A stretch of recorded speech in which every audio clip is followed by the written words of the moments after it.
네팔 히말라야에서 한국인 교사 4명이 실종된 지 나흘째를 맞고 있는 가운데 아직 구조 소식은 들려오지 않고 있습니다. 이은혜 교육부 장관은 헬기와 전문 인력 추가 투입 등 신속한 수색과 실종자 가족 지원에 온 힘을 쏟겠다고 밝혔습니다.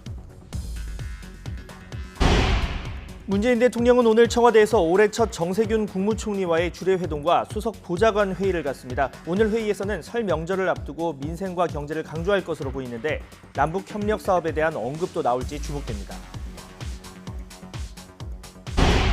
청와대 하명 수사와 선거 개입 의혹과 관련해서 검찰이 송철호 울산시장을 피의자 신분으로 불러 조사하고 있습니다. 청와대 하명 수사 의혹 등 고발 사건과 관련해 송 시장이 검찰 조사를 받는 것은 이번이 처음입니다. 이번 주 검찰 후속 인사에 앞서 법무부가 오늘 인사위원회를 열고 신규 임용 인사와 전보 인사안을 논의합니다. 윤석열 검찰총장이 대검 중간 간부들을 모두 남겨달라는 의견을 전달한 가운데 대검 간부의 공개 항명 등 검찰 내부 갈등이 커지고 있어 결과가 주목됩니다. 삼성물산과 제일모직 합병을 둘러싼 의혹을 수사하고 있는 검찰이 삼성그룹 컨트롤타워였던 미래전략실 차장을 지낸 장충기 전 사장을 불러 조사하고 있습니다. 장 전 사장은 이재용 부회장이 그룹 승계를 위해서 삼성물산 합병 등을 주도한 혐의를 받고 있습니다. 중국 후베이성 우한에서 발생한 폐렴 환자가 수도 베이징과 광둥성에서도 발생한 것으로 전해졌습니다. 수억 명이 이동하는 중국 최대 명절 춘절을 앞두고 중국 주요 도시로 확산하지 않을까 하는 우려도 커지고 있습니다. 시청자 여러분 안녕하십니까? 1월 20일 뉴스앤 이슈 시작합니다. 네팔 히말라야에서 실종된 교사와 인솔자 등에 대한 수색 작업이 진행됐지만 아직 구조 소식은 들려오지 않고 있습니다. 사고 현장에 함께 있었던 한국인 부부가 당시 상황을 영상으로 찍었는데 위험하고 긴박했던 순간이 생생하게 담겼습니다. 김주환 기자가 보도합니다. 사고 당일인 16일 아침 히말라야 데우랄리 로치 지역입니다. 갑자기 엄청난 굉음과 함께 눈폭풍이 몰아칩니다.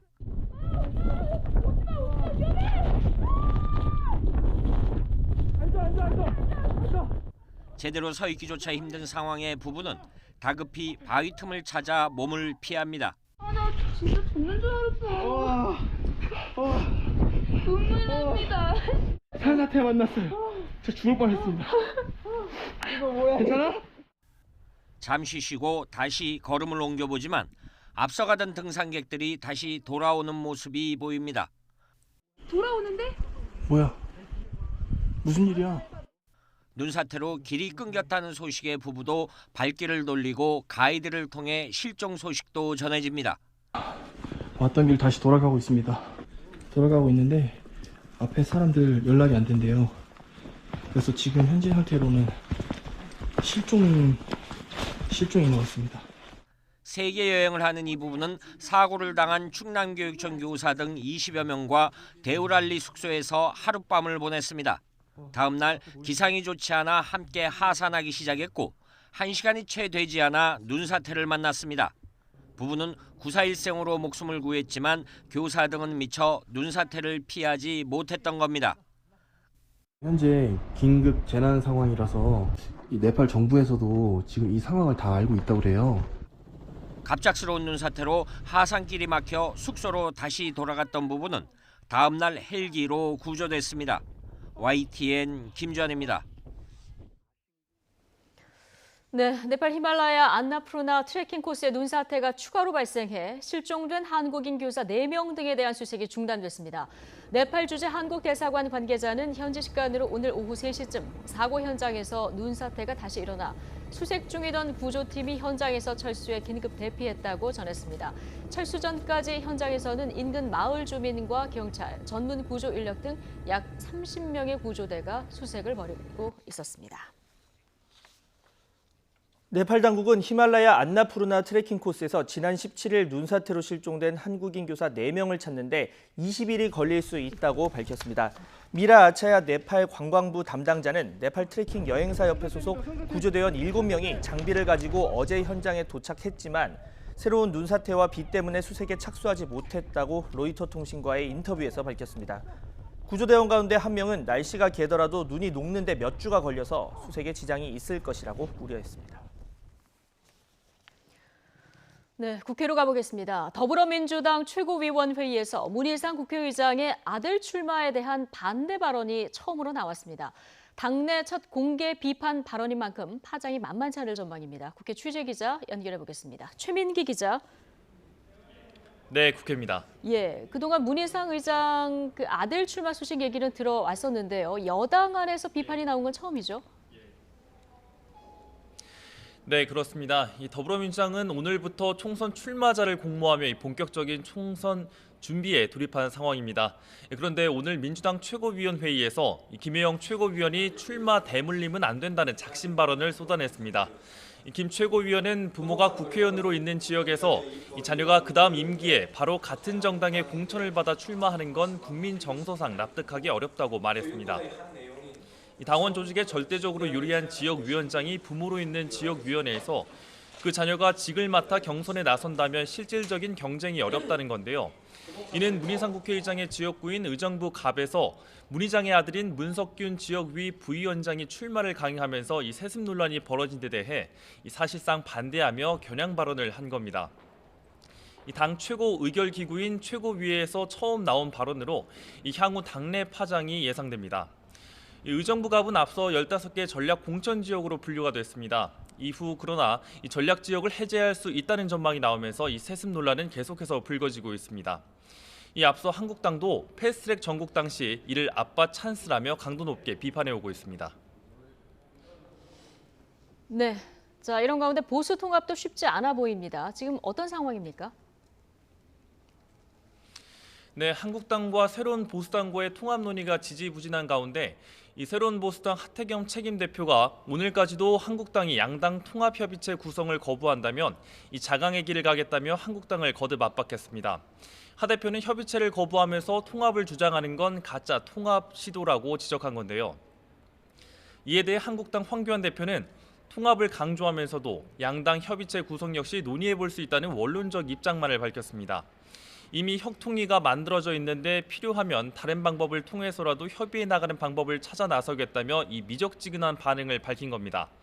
이런 가운데 새로운 보수당에서 혁신통합추진위원회 위원직을 맡고 있는 기상우 의원마저 사퇴 의사를 밝히면서 이 양당 간의 통합 논의도 헛도는 모습만 계속해서 이어지고 있습니다. 네, 어제 귀국한 안철수 전 의원, 오늘부터 공식 정치 행보에 나섰군요. 네, 그렇습니다. 1년 4개월 만에 귀국한 안 전 의원은 오늘 아침은 서울 국립현충원을 찾으며 이 본격적인 정치 행보를 시작했습니다. 안 전 의원은 현충탑을 참배하고 역대 대통령 묘역을 찾았는데요. 이어 오후에는 광주로 이동해 국립 5.18 민주묘지를 참배할 예정입니다. 이 광주 일정에는 안철수계 의원들뿐만 아니라 바른미래당 내 호남계 의원들까지도 동행합니다.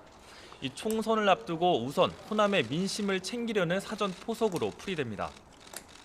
이에 대해 바른미래당 손학규 대표는 안 전 의원의 귀국을 열렬히 환영한다며 당과 함께 나라의 미래를 논의하길 기대한다고 밝혔습니다. 손 대표는 이후 기자들과 만나 안 전 의원이 일정을 마치면 이 자신과 만날 약속을 하지 않겠느냐고 말하면서도 이 지도부 퇴진과 비대위 구성을 요구할 경우에 이 대응에 대해서는 말을 아꼈습니다.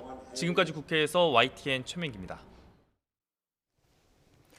자유한국당이 황교안 대표 명의의 설 선물로 불교계에 육포를 보냈다가 뒤늦게 회수하는 소동을 빚었습니다.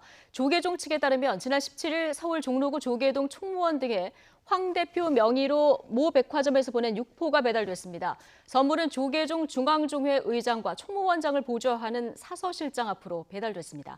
한국당 측은 다른 곳으로 갈 육포가 잘못 배달됐다며 바로 사람을 보내 회수하고 사과를 드렸다고 설명했고, 조계종 측은 보도자료를 통해서 깊은 유감의 뜻을 밝혔습니다. 중국 우한에서 발생한 신종 코로나 바이러스에 의한 집단 폐렴의 불안감이 과거 사스 공포처럼 급속하게 번지고 있습니다. 겨우 이틀 사이에 확진자가 3배나 늘었고 중증 이상 환자는 무려 5배나 증가했습니다. 또 우한 이외의 다른 대도시에서도 확진자가 속출하고 있는 그런 상황입니다. 중국 베이징 연결해서 자세한 내용 알아보겠습니다. 강성웅 특파원. 네, 베이징입니다. 네, 지금 확진자 숫자 정확하게 얼마나 늘어난 겁니까? 네, 우한시 위생건강위원회가 오늘 홈페이지 공지문을 통해서 토요일인 지난 18일에 59명, 일요일인 19일에 77명의 환자가 추가로 확진 판정을 받았다. 이렇게 발표했습니다. 기존 확진자가 62명이었는데 이것을 포함해서 지금까지 우한시에서만 모두 198명이 집단 폐렴 확진자로 판명이 된 겁니다. 여기다 중국 수도 베이징 당국이 2명의 확진자가 나왔다고 발표를 했고 남부 선전시에서도 1명이 확진 판정을 받았다. 이런 보도가 나왔습니다. 그러니까 현재까지 신종 코로나 바이러스에 의한 집단 폐렴 확진자는 중국에서만 201명으로 지난 17일 기준 확진자 62명과 비교해 단 이틀 사이에 3배 이상 크게 늘어났습니다.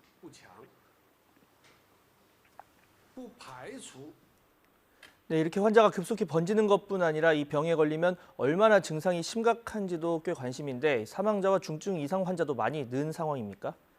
그렇습니다. 이 부분이 좀 더 심각한데요. 중국 우한시 위생건강위원회는 지난 주말 사이에 확진 판정을 받은 환자 가운데 1명은 이미 사망했다. 이렇게 발표를 했습니다. 기존의 사망자가 2명이었는데 이제 사망자 집계도 3명으로 늘어난 겁니다. 우한시 위생건강위원회는 또 중증 이상의 환자가 지난 17일 기준 8명이었는데 이보다 5배 이상 늘어난 44명으로 급증했다. 이렇게 밝혔습니다. 특히 이 중 9명은 위험한 중증 환자다. 이렇게 다시 분류를 했습니다. 이것은 총 44명의 중증 이상 환자 가운데 다른 일반 중증 환자 35명보다 상황이 훨씬 심각한 상태라는 뜻입니다. 따라서 사망자 수도 현재 3명에서 훨씬 더 늘어날 우려가 있다. 이런 우려가 나오고 있습니다. 네, 지금 확진자 수가 이렇게 많이 늘어났는데 왜 이렇게 급증했는지 원인 파악은 좀 됐습니까?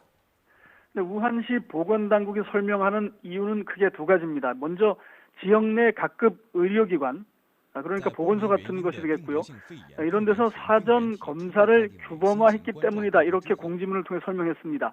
보건소뿐만 아니라 각급 우한시에 있는 병의원에서 폐렴 증상 환자들을 대상으로 신종 코로나 바이러스에 걸렸는지를 확인을 했다는 겁니다. 특히 새로운 진단 기법이 최근에 도입이 돼서 판정이 아주 신속해지고 간편해지면서 확진자가 많이 늘었다는 것이 우한시의 위생건강위원회, 그러니까 보건당국의 설명입니다. 하지만 여기에 더해서 우한시를 중심으로 집단 폐렴이 이미 많이 퍼져 있기 때문에 확진자가 이렇게 늘어난 것이다. 이렇게 유추를 하는 것이 가능할 것 같습니다. 네, 지금 우한 이외의 다른 지역으로 번지고 있는 상황인데 현재까지는 베이징과 선전 이렇게 2곳이죠? 네, 현재까지는 그렇습니다만 앞으로도 확산할 것으로 예상이 됩니다. 베이징의 다신구 건강위원회는 오늘 최근 우한을 다녀온 2명이 우한 집단 폐렴에 걸렸다 이렇게 공지를 했습니다. 또 남부 광둥성의 선전이라는 대도시에서도 지난 19일 우한을 방문했던 66살의 남성이 우한 폐렴 확진 판정을 받았다 이런 보도가 나와 있습니다. 중국 우한에서 시작된 집단 폐렴이 지난 2003년 사스 공포를 연상케 하면서 중국의 다른 대도시로 번지는 양상입니다. 더구나 이번 토요일 춘제 명절을 앞두고 연인원 30억 명이 움직이는 대이동이 이미 본격 시작이 돼서 중국 정부가 특단의 조치를 내놓지 않을 경우 전염병 불안은 더 고조될 전망입니다. 지금까지 베이징에서 YTN 강성웅입니다. 오늘이 큰 추위가 온다는 의미의 절기 대안인데 추위는 실종되고 예년보다 포근한 날씨를 보이고 있습니다. 다만 불청객 미세먼지가 나타나면서 서쪽 지역에는 초미세먼지 주의보가 발령됐습니다. 취재기자 연결해서 추위와 미세먼지 상황 두루두루 알아보겠습니다. 김진두 기자. 네, 김민두입니다. 네, 지금 절기 대안인데도 추위 없이 포근한 상황이죠? 네, 그렇습니다. 이번 겨울에 나타나는 현상이죠. 추위 실종이 대안에도 계속되고 있습니다. 서울을 기준으로 예년 최저 기온은 영하 5.8도입니다. 그런데 오늘 아침은 영하 0.7도로 무려 5도나 높았습니다. 낮 기온도 영상 4도까지 올라서 평년보다 2도나 높겠습니다. 겨울답지 않게 포근한 날씨는 설 연휴까지는 계속될 것으로 보입니다. 네, 이렇게 날씨는 포근하고 또 하늘도 맑고 그런데 시야가 답답한 상황입니다. 전국 대부분 지방에 지금 미세먼지가 기승을 부리고 있죠? 그렇습니다. 어제 중국발 스모그가 유입되고 대기가 정체되면서 미세먼지 농도가 크게 치솟았습니다. 서울, 인천 등 일부 지역을 제외한 전국의 초미세먼지 농도가 나쁜 수준을 보이고 있습니다. 특히 경기와 충청, 호남과 제주도에는 초미세먼지 주의보까지 발령 중입니다. 오후에는 농도가 조금 옅어지겠지만 중서부 지방에는 다시 중국발 스모그가 유입될 것으로 보입니다. 따라서 서울, 경기와 영서 지방은 내일까지는 미세먼지에 대한 주의가 필요하겠습니다. 지금까지 YTN 김민두입니다. 서울 지역의 쪽방촌 등 노후 불량 이 주거 지역이 대대적으로 정비해서 주거 여건이 개선됩니다. 쪽방촌이 아주 많이 몰려있는 영등포역에서 국토부와 서울시가 대책을 공동 발표했는데요. 서울시와 국토교통부 공동 발표 현장 연결합니다.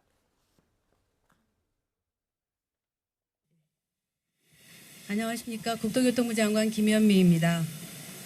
지난 연말 이곳 영등포의 쪽방촌에서 새 생명이 태어났다고 합니다.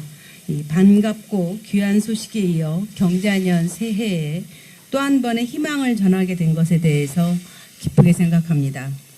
쪽방촌의 근본적인 해결을 위한 그간의 고민과 노력들이 오늘의 결실을 맺기까지에는 우리 박원순 시장님, 최현일 영등포 구청장님, 변창흠 LH 사장님, 또 김세용 SH 사장님께서 많은 수고를 해주셨습니다. 감사드립니다. 그리고 이 자리에 함께해 주신 김영주 의원님께도 감사드리겠습니다. 국민소득 3만 불 시대의 눈부신 경제 발전과 도시의 화려함 뒤에는 쪽방촌이라는 눈에 띄지 않는 빈곤의 그늘이 자리하고 있습니다.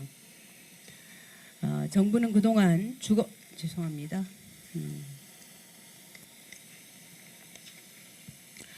화장실은커녕 몸을 씻을 공간도 온수와 난방도 허락되지 않는 곳입니다. 한평 안팎의 비좁고 낡은 공간은 늘 화재와 범죄 위험에 노출되어 있습니다. 쪽방은 거리에서 숙식을 해결하는 노숙 직전에 우리 사회의 가장 낮은 주거입니다. 그럼에도 쪽방촌 주민들이 인간으로서의 존엄을 잃지 않도록 뒷받침해오고 계신 분들이 계십니다. 광야교회의 임명희 목사님, 또 요셉의원 조혜붕 원장 신부님, 토마스집의 김종국 신부님, 영등포 보현종합지원센터의 임도연 센터장님, 영등포 쪽방상담소의 김용욱 소장님, 옹달샘 드로빈 센터의 박성곤 센터장님이십니다. 아무도 돌아보지 않는 공간에서 주민들과 가장 가까이 함께 해온 든든한 이웃이십니다. 그간의 노고에 깊이 감사드리며 오늘 함께 자리해 주셔서 정말 감사하다는 말씀을 드립니다. 네, 잠시 화면 상태가 고르지 못했는데요. 서울 지역의 쪽방촌 등 노후 불량 주거 지역 정비 관련해서 김현미 국토부 장관의 얘기 듣고 오셨습니다. 다음 소식입니다. 롯데그룹 창업주인 신격호 명예회장이 어제 오후 별세하자 빈소인 서울 아산병원에는 롯데 관계자들을 시작으로 조문이 이어지고 있습니다. 먼저 차남인 신동빈 롯데 회장과 장남인 신동주 SDJ 코퍼레이션 회장이 함께 상주로서 조문객을 맞기 시작했고 별세 하루 전부터 병상을 지킨 딸 신영자 롯데 장학재단 이사장도 빈소에 머물고 있습니다. 부인의 넷째 동생인 신준호 프로밀 회장과 여동생 신정숙 씨, 동생 신춘호 농심 회장의 장남 신동원 부회장도 빈소를 지켰습니다. 롯데그룹 계열사 전현직 임직원들의 발길도 이어졌습니다. 이재용 삼성전자 부회장이 고 신격호 롯데그룹 명예회장의 빈소를 찾아 조문했습니다. 이 부회장은 장례식 이틀째인 오늘 오전 9시 40분쯤 정현호 삼성전자 사업지원 TF팀장과 함께 서울 아산병원에 마련된 신 명예회장 빈소를 찾았습니다. 주요 재계 총수로는 가장 먼저 조문한 것으로 이 부회장은 10분쯤 빈소에 머물며 조문한 뒤 자리를 떠났습니다. 신격호 롯데 명예회장은 국내 대기업 창업주 가운데 최고령 생존 인물이었죠. 신 회장의 별세로 창업 1세대 시대는 이제 역사 속으로 저물게 됐습니다. 보도에 박소정 기자입니다. 국내 5대 그룹으로 꼽히는 롯데를 세운 신격호 명예회장이 별세했습니다. 향년 99세입니다. 거동조차 힘든 상태로 지난해 11월과 12월 입퇴원을 반복하면서 최근에는 중환자실로 옮겨졌습니다. 출장을 떠났던 신동빈 롯데 회장도 급히 귀국해 가족과 그룹 임원진이 모여있는 가운데 숨을 거뒀다고 롯데그룹은 전했습니다.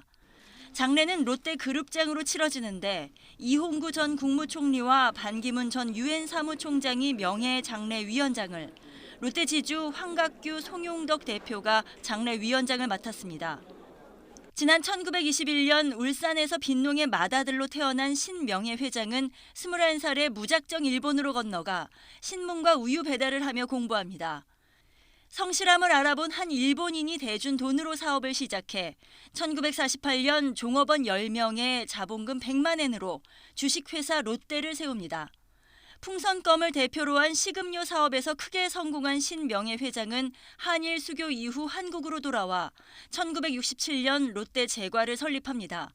이후 사업 영역을 넓혀 90여 개 계열사 매출 100조 원에 달하는 롯데 그룹으로 키워냈습니다. 자원이 빈약한 만큼 관광으로 나라를 세워야 한다는 신념으로 관광 산업에 대규모 투자를 했고 한국의 랜드마크를 만들겠다는 꿈을 가지고 롯데 월드타워 건설도 지휘했습니다. 1995년에는 관광 산업 분야에서 처음으로 금탑 산업 훈장을 받기도 합니다. 그러나 말년은 순탄치 않았습니다. 2015년에는 장남 신동주 전 롯데홀딩스 부회장과 차남 신동빈 롯데 회장이 경영권 다툼을 벌였고 이 과정에서 신명예 회장이 치매를 앓고 있다는 사실이 알려지기도 했습니다. 2017년 두 아들과 함께 경영 비리 혐의로 징역 4년에 벌금 35억 원을 선고받지만 건강상의 이유로 수감되지는 않았습니다. 국내 대기업에서는 마지막으로 생존한 창업주였던 신명예 회장이 세상을 떠나면서 창업 1세대 경영인 시대는 막을 내리게 됐습니다. 빈소는 서울 아산병원에 마련됐고 발의는 오는 22일로 롯데 콘서트홀에서 연결식이 열립니다. YTN 박소정입니다.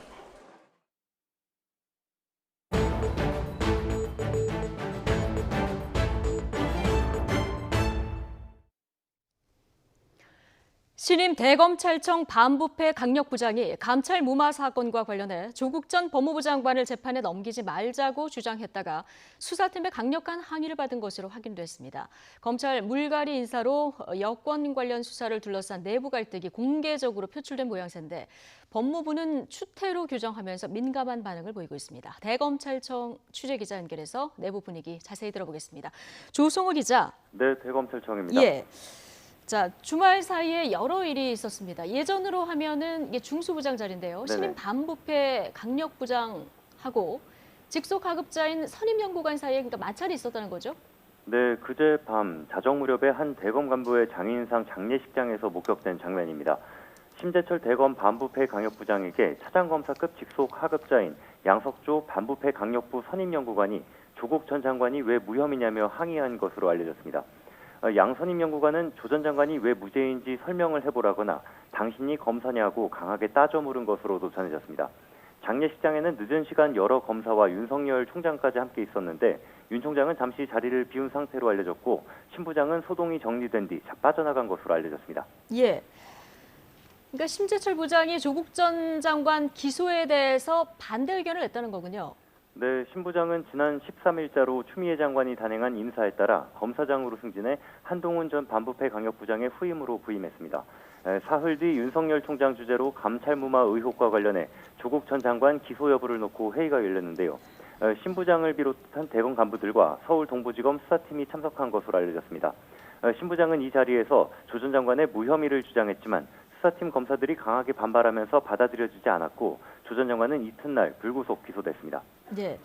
그러니까 조국 전 장관 기소 문제를 두고 대검 고위 간부하고 중간 간부 사이에 언성이 높아졌다는 건데요. 지금 새로 들어온 검사장급 간부와 기존의 수사를 진행해온 검사들 사이에 이렇게 이견이 공개적으로 드러난 건 처음이죠? 네, 특히 조국 전 장관의 경우 한 차례 구속영장이 기각됐는데요. 당시 법원은 구속 사유는 인정되지 않는다면서도 범죄 혐의가 소명되고 법치주의를 후퇴시키고 국가기능의 공정한 행사를 저해했다며 죄질이 좋지 않다고 밝혔습니다. 그런데도 수사 과정에 참여하지도 않았던 신 부장이 갑자기 무혐의 의견을 낸 겁니다. 청와대를 겨냥한 수사를 이어가는 윤 총장의 핵심 참모들이 물갈이되면서 새로 부임한 신 부장이 수사 방향을 틀어보려다가 후배 검사들의 반발에 가로막혔다고도 볼 수 있을 것 같습니다.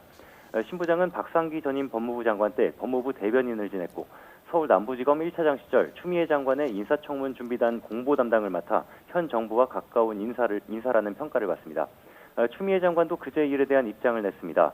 법무부 대변인실을 통해 대검의 핵심 간부들이 엄숙한 장례식장에서 술을 마시고 고성을 지르는 등 일반인들이 보고 있는 가운데 부적절한 언행을 해 대단히 유감스럽다고 밝혔습니다. 다시는 이와 같은 일이 발생하지 않도록 검찰의 잘못된 조직 문화를 바꾸고 공직기강이 바로 설 수 있도록 하겠다고 덧붙였습니다. 네. 이런 가운데 오늘 오후에 검찰 인사위원회가 열립니다. 검찰 중간 간부 인사 서울전에 나올 가능성이 좀 커 보이네요. 네, 일단 말씀하신 것처럼 검찰 인사위원회는 오늘 오후 2시 법무부에서 열립니다. 차장과 부장검사급 검사들의 승진과 전보 인사 규모와 기준 등을 논의합니다. 함께 논의되는 직제 개편안은 내일 오전 국무회의에서 의결될 예정입니다. 반부패 수사부와 공공수사부 등 직접수사부서 13곳을 형사공판부로 전환하는 내용인데요. 직제 개편이 이뤄지면 중간간부 필수 보직 기간을 1년으로 정한 검사 인사 규정의 예외에 해당해서 지난해 8월 부임한 중간간부들도 인사 이동이 가능합니다. 내일 직제 개편과 거의 동시에 후속 인사가 이뤄질 거란 전망입니다. 예. 자, 고위 간부 인사 때는 윤석열 총장 의견이 반영되지 못했었는데요. 이번에는 인사 관련 의견을 법무부에 제출했다고요? 네, 윤석열 총장은 양석조 선임 연구관을 포함한 대검 중간간부 전원을 유임시켜달라는 의견서를 법무부에 전달한 것으로 확인됐습니다. 인사 대상인 대검 중간간부는 차장검사급인 기획관과 부장검사급인 과장들까지 모두 30여 명입니다. 이들은 아직 반년도 되지 않은 윤 총장 체제의 연속성을 고려해서 모두 유임을 희망한 것으로 전해졌습니다. 고위직 인사 때와는 달리 일단 윤 총장이 의견을 전달했지만 추미애 장관이 그대로 반영할지는 알 수 없습니다. 오히려 대검 참모진뿐 아니라 청와대 관련 수사팀이 대거 교체된다면 추 장관과 검찰의 갈등이 더욱 커질 것으로 보입니다. 지금까지 대검찰청에서 YTN 조성호입니다. 문재인 대통령은 오늘 청와대에서 올해 첫 정세균 국무총리와의 주례회동과 참모들과의 수석 보좌관 회의를 갖습니다. 주례회동은 대통령과 총리가 매주 월요일 점심을 함께 들며 국정 현안을 논의하는 자리로 정세균 총리 취임 이후로는 처음입니다. 문 대통령은 오늘 주례회동과 수보회의에서 설 명절을 앞둔 만큼 명절 민심을 살피고 민생과 경제가 활력을 되찾을 수 있도록 힘쓸 방법을 논의할 것으로 보입니다. 삼성물산과 제일모직 합병을 둘러싼 의혹을 수사하는 검찰이 삼성그룹 컨트롤타워였던 미래전략실 차장을 지낸 장충기 전 사장을 소환했습니다. 서울중앙지방검찰청 반부패 수사 4부는 오늘 오전 장 전 사장을 피의자 신분으로 불러 조사하고 있습니다. 오전 9시 15분쯤 검찰에 출석한 장 전 사장은 삼성물산 합병 과정 관여 여부 등을 묻는 취재진의 질문에 아무 답변 없이 청사로 들어갔습니다. 검찰은 장 전 사장을 상대로 이재용 부회장이 최대 주주였던 제일모직에 유리한 비율로 합병이 이루어진 과정에 그룹 차원의 개입이 있었는지를 조사하고 있습니다.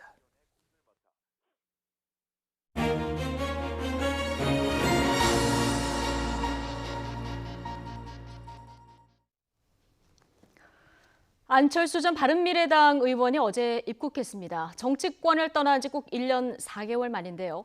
공항 바닥에 엎드려서 큰 절을 하면서 정치 재개를 선언한 안철수 전 의원. 오늘 현충원 참배를 시작으로 바쁜 일정에 나섭니다. 어떤 구상들을 하고 있을까요? 안 전 의원의 최측근이자 복심에게 직접 이야기 들어보겠습니다. 바른미래당 이태규 의원 연결돼 있습니다.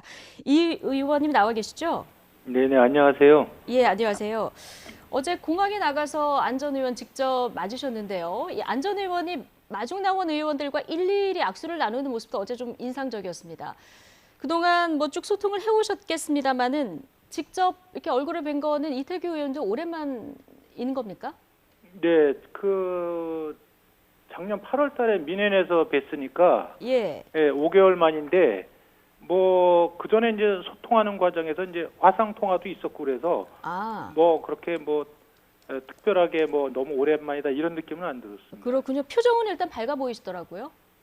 네, 이제 본인이 가야 될 방향이나 이런 부분에 대해서 확실하게 정리가 돼 있기 때문에 그래서 아마 그런 부분에 대해서 부담이나 이런 부분은 아마 다 털어내신 걸로 그렇게 제가 알고 있습니다. 예, 안철수 전 대표의 공항 일정이 뭘까 굉장히 관심이었습니다. 13분 정도 어제 귀국 메시지를 읽으셨는데 눈에 띄는 것이 이제 국정 운영 폭주를 저지하는 데 앞장설 것이다. 그리고 실용적 중도 정치 실현할 정당을 만들 것이다. 이런 얘기를 했습니다. 일단 이 실용적인 중도 정당 어떤 걸까요? 그건 이제 말 그대로 지금 안 대표께서는 한국 정치의 가장 큰 문제점이 87년 민주화후에 한국 정치를 지배해온 어떤 이념과 진영의 정치라고 생각을 갖고 있거든요. 예.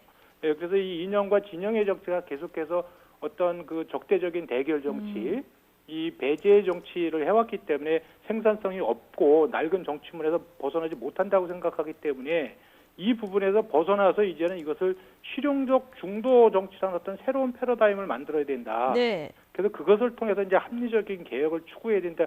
이런 생각을 갖고 계시는 거거든요. 예. 그래서 어저께 간단하게 설명이 있었지만 네. 이 실용이라는 부분이 이제 특정 이념이나 이상에 집착하지 않고 실제적으로 현실에 입각해서 문제를 풀어서 세상을 변화시키겠다. 뭐 이런 이제 그런 정당, 그런 사고를 우리 정치에 이렇게 집어넣겠다. 그걸 실현해야겠다. 뭐 이런 의미로 이렇게 이해하고 있습니다. 예, 어제 공항 기자회견 끝나고 나서 조금 더 깊은 얘기할 시간이 있으셨습니까? 아니요, 그 전에 이 부분에 대해서는 여러 가지 이제 말씀들이 좀 있었고, 예. 또 내일 모레 아마 그 출간되는 네. 책에서 이제 어저께 귀국 메시지 부분에 대한 보다 자세한 설명들이 들어가 있을 겁니다. 예. 일단 지금 소속은 안철수 전 의원이 바른미래당인 거죠? 그렇습니다. 예. 그러면은 지금 이 실용적 중도 정당 창당, 이게 바른미래당을 리모델링 하겠다는 쪽에 가까운 겁니까? 아니면 아예 신당을 창당한다는 쪽에 가까운 겁니까? 글쎄 그 부분은 이제 여러분들하고 이제 상의하고 결정을 하실 것 같은데, 예. 일단 제가 알고 있기로는 주변에서 지금 바른미래당의 당원이니까 이 바른미래당을 거의 그 발전적인 해체 수준까지 개혁을 해서 발전적 해체, 예. 예, 재창당해가지고 정말 그 실용적 중도 정당으로 만들어야 된다 이런 의견을 갖고 계신 분들 상당히 많은데 예. 안 대표의 입장에서는 거기에 연연해하지는 않고 어쨌든 실용적 중도 정당을 만들기 위한 어떤 그 현실적이고 가장 합리적인 방법이 있다면 그것을 선택하는데 그것이고 바른미래당에 국한되어 있는 것은 아니다. 이렇게 예. 이해하고 있습니다. 예, 저 손학규 대표 의사는 어떻습니까?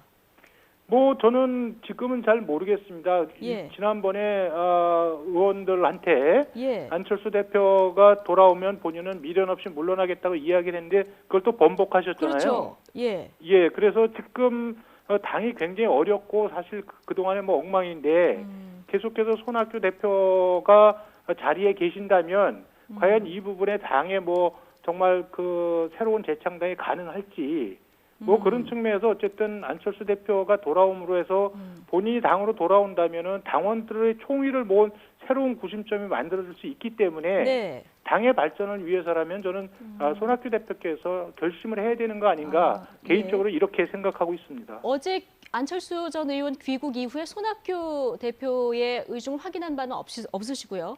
네, 아마 그거는 이제 여러 의원들도 이제 좀 만나서 의견도 좀 들어보고 예. 그 과정에서 아마 손학규 대표하고 만나는 일정도 만들어지지 않겠는가 그렇게 생각하고 있습니다. 예, 알겠습니다. 자, 그런데 낡은 정치 바꾸자, 중도 실용 정치하자, 이념 정치 탈피하자. 자, 안철수 전 대표의 이런 구상에 동의하시는 분들이 꽤 많습니다. 그런데 도대체 안철수의 새 정치는 뭐냐, 어떻게 바꾸자는 거냐? 이 구체적인 그 방법으로 들어가면 좀 모호하다 이런 지적을 하시는 분들이 많거든요. 이번에는 좀 새로운 비전이 나올까요? 저는 이제 안철수 대표가 자꾸 모호하다 이런 표현들을 하는데 이거는 이제 네. 안철수 대표에 반대하시는 분들이 만들어내는 이제 그 흑색선전의 결과물이라고 생각이 들고요. 예. 이런 말씀 제가 좀 드리고 싶은데 사실 안 대표는 의사에서 최초로 컴퓨터 바이러스 백신 만들고 네. 또 IT 기업 CEO하고 또 서울대 융합과학기술대학원장 그리고 국내당 창당까지 이제 그냥 한 번도 그 본인이 남들이 걸어가지 못했던 새로운 길을 개척했던 사람이거든요. 네. 이거는 모호한 생각이나 모호한 성격을 가진 사람이 결코 갈 수 없는 길이에요. 예. 이제 그런 부분에서 저는 안철수 대표에 대한 어떤 폄하나 어떤 약간 잘못된 어떤 가짜 뉴스나 이런 거는 저는 정말 자제해야 된다고 생각이 들고 어저께도 분명하게 한국 사회, 대한민국 가야 될 3개의 지향점을 말씀을 드렸고 그거를 실천하기 위해서 4개의 길을 가겠다고 어저께 말씀을 드렸거든요. 예. 저는 그런 방향성은 분명히 말씀을 하셨고 그럼 이제 그 방향성을 실천하기 위한 이제 구체적인 이제 안들이 있지 않겠습니까? 예. 그거는 조금 지켜봐 주셨으면 좋겠다 이런 말씀을 좀 드리고 싶습니다. 예. 반대하는 사람들의 논리다 이런 얘기를 해주셨고요. 또 하나 지금 추진되고 있는 보수 통합에 합류할 것인가 이 부분도 굉장히 관심이었는데 어제 딱 잘라서 안 한다 이렇게 선을 그었습니다. 앞으로도 전혀 가능성이 없을까요? 저는 뭐 지난 그전에도 제가 들어오시기 전에 그 네. 보수 통합 이런 부분에서는 관심 사항이 아니다라고 말씀을 드렸고요. 예. 안철수 대표는 개인적으로 이념과 진영에서 좀 자유로운 분입니다. 네. 그래서 이제 실사구시나 실용적 사고 이런 거를 중시하는 분인데 자꾸 그 보수 통합 프레임을 만들어 놓고 예. 자꾸 거기 들어와라 마라 이런 것 자체에 대해서 본인이 응할 수도 없고 관심이 있을 수가 없다 이제 이런 생각이 들고 있고요. 예. 이제까지 한국 정치가 2012년도에 대선 때도 마찬가지였거든요. 그때는 민주당에 있는 분들이 그 안철수 대표를 포위해가지고 그걸 후보단이라 프레임에 가둬가지고 이게 꼼짝도 못하게 만들어놨는데 네. 이번에도 또 자기 뜻을 못 펼치게 하고 어떤 그 진영의 프레임에 가두려고 한다면 이건 안철수 대표로서는 응하기가 불가능한 얘기입니다. 그렇군요. 박형준 통치위원장은 그래도 정치는 생물이라서 가능성을 열어두는 것 같은 얘기를 오늘 아침에도 하던데요. 뭐 저는 박형준 위원장님의 그 좋은 뜻은 제가 이해하고 있습니다. 그리고 네. 또 박형준 그 위원장님도 상당 부분 중도에 대한 생각을 많이 갖고 계신 분이기 때문에 두 분이 뭐 개인적으로는 뭐 소통할 수는 있지 모르겠지만 이런 천재 이런 프레임을 가지고 소통하거나 여기에 관여하거나 이거는 현실적으로 불가능하다 이런 말씀 네. 드립니다. 예. 안철수 전 의원 지난 총선에서 이제 호남에서 돌풍을 일으켰고요. 어제 기자회견에서도 호남 유권자들에게 사과하는 메시지가 나왔고 오늘 현충원 간담회 바로 광주로 내려가거든요. 네네. 자, 어제 마중 나온 의원들 일부 녹색 넥타이나 녹색 목도리 매신 분들도 있고 또 지지자들 가운데 녹색 점퍼 입으신 분들도 많습니다. 여전히 그 국민의당 때를 기억하시는 분들이 많을 것 같은데 호남에서의 어떤 민심을 다독일 보관이랄까요? 아니면 또 그 이쪽에서의 파급력 앞으로 어떻게 전망하십니까?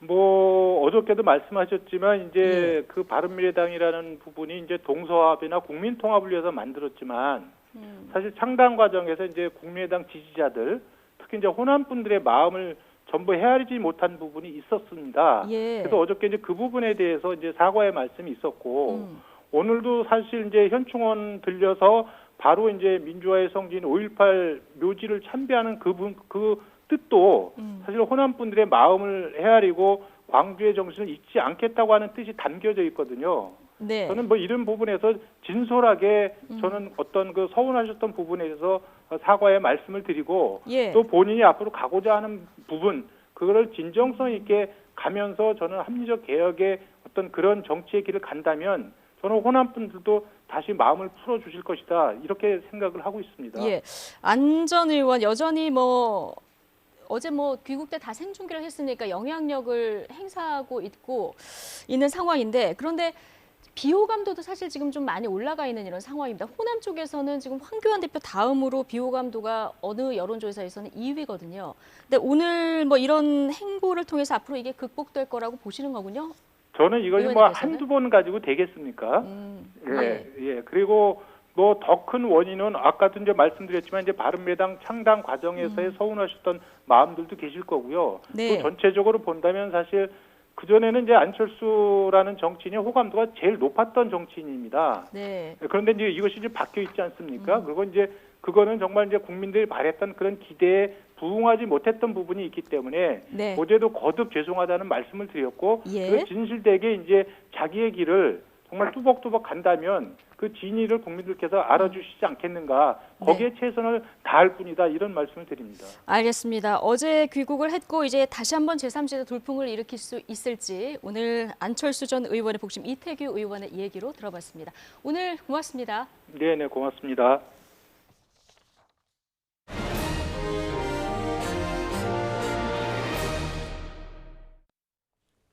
청와대 하명 수사와 선거 개입 의혹과 관련해서 송철호 울산시장이 검찰에 처음 소환돼 조사를 받고 있습니다. 검찰은 송 시장이 지방선거를 앞두고 청와대 인사들과 만나 선거 전략과 공약 등을 사전에 논의했는지를 조사하고 있습니다. 취재기자 연결합니다. 박기환 기자. 네, 서울중앙지검입니다. 네, 송철호 울산시장 오늘 오전에 검찰에 출석했는데 비공개로 이루어졌죠? 네, 그렇습니다. 서울중앙지검 공공수사 2부는 오늘 오전 송 시장을 피의자 신분으로 불러 조사하고 있습니다. 울산시청은 오늘 오전 10시에 송 시장이 서울중앙지검에 비공개 출석해 조사받고 있다고 밝혔습니다. 다만 송 시장이 검찰에 출석하는 모습은 언론에 포착되진 않았습니다. 송 시장은 지난 2018년 지방선거 과정에서 청와대 인사들과 만나 선거 전략과 공약 등을 논의한 의혹을 받고 있습니다. 또 선거를 앞두고 대통령 직속 국가균형발전위원회 고문을 맡아 청와대와 여권 핵심 인사들로부터 공약 설계에 도움을 받은 혐의도 받고 있습니다. 검찰은 송 시장이 균형발전위 고문으로 위촉된 방식 자체가 정상적이지 않다고 의심하고 송 시장을 상대로 구체적인 경위와 배경을 확인할 방침입니다. 검찰은 또 송병기 전 울산부시장이 김기현 전 울산시장 관련 제보를 청와대에 전달하고 경찰이 수사에 나선 과정에 송 시장이 이를 알고 직접 개입했는지에 대해서도 확인할 방침입니다. 송 시장은 그동안 의혹과 관련해 펑펑 내리는 눈이 그치면 눈을 치우는 심정을 밝히겠다며 검찰 조사 이후 해명하겠다는 뜻을 밝혀왔습니다. 앞서 검찰은 관련 의혹을 확인하기 위해 정부 서울청사와 울산시청, 경찰청 등을 압수수색했습니다. 검찰은 청와대에 대해서도 압수수색을 시도했다가 영장 내용의 적합성 여부를 두고 청와대와 갈등을 빚기도 했습니다. 이와 함께 검찰은 청와대 등 윗선 수사에도 속도를 내고 있는데요. 하명 수사 의혹과 관련해 백원우 전 청와대 민정비서관과 박형철 전 반부패 비서관을 불러 조사했고 선거 공약 논의 의혹에 대해서도 한병도 전 청와대 정무수석과 장완석 전 청와대 행정관도 조사했습니다. 여기에 의혹 당사자인 송철호 시장에 대한 조사도 시작된 건데요. 검찰은 앞서 하명 수사 의혹으로 고발된 황운하 전 울산지방경찰청장에게도 한 차례 소환을 통보했습니다. 하지만 황 전 청장은 총선 예비 후보 일정으로 다음 달 초쯤이나 출석이 가능하다는 입장입니다. 대검 수사지휘부 교체에 이어 중간 간부 인사도 임박한 상황에서도 검찰은 수사 동력 확보를 위해 주요 인물 소환 등에 박차를 가하고 있습니다. 지금까지 서울중앙지검에서 YTN 박규환입니다. 조국 전 장관 불기소 의견을 둘러싼 초유의 상갓집 공개 항의.